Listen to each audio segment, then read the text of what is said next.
Dans le reste du monde, Amazon vient d'annoncer la suppression d'environ 14 000 postes corporatifs à l'échelle mondiale dans le cadre d'un vaste plan de restructuration alimenté par l'essor de l'intelligence artificielle.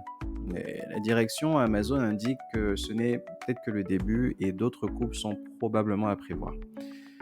L'entreprise américaine explique que l'objectif est de réduire la bureaucratie, éliminer des couches managériales et réorienter les ressources vers les plus gros paris.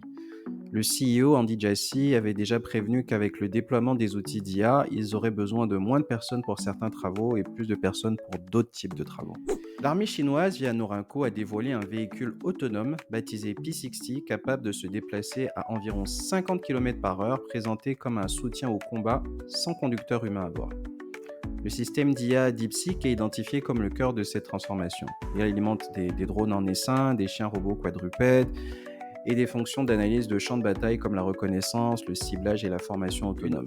Elon Musk vient de lancer Grokipédia, une encyclopédie gratuite générée par intelligence artificielle qui vise directement Wikipédia. Les chiffres parlent d'eux-mêmes. Dès le premier jour, Grokipédia comptait déjà 885 000 définitions pour sa version 0.1. Musk promet une version 1.0 10 fois meilleure qui sera déjà supérieure à Wikipédia selon lui. Alors pourquoi ce lancement? Musk accuse Wikipédia de biais idéologiques, une critique portée notamment par une partie des républicains américains.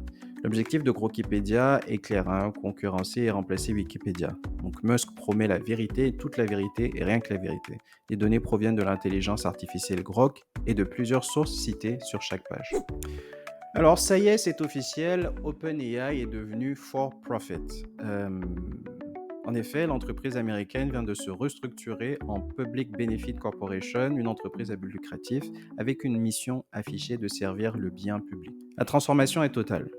On est passé d'une organisation non-profit dédiée à l'IA open source pour l'humanité à un mastodonte valorisé à 500 milliards de dollars qui vend des services propriétaires. Alors comment ça fonctionne maintenant? La branche non-profit, rebaptisée OpenAI Foundation, garde techniquement le contrôle mais ne détient que 25% de la nouvelle entreprise évaluée à 130 milliards de dollars. Cette restructuration permet aussi à OpenAI de s'introduire en bourse plus tard.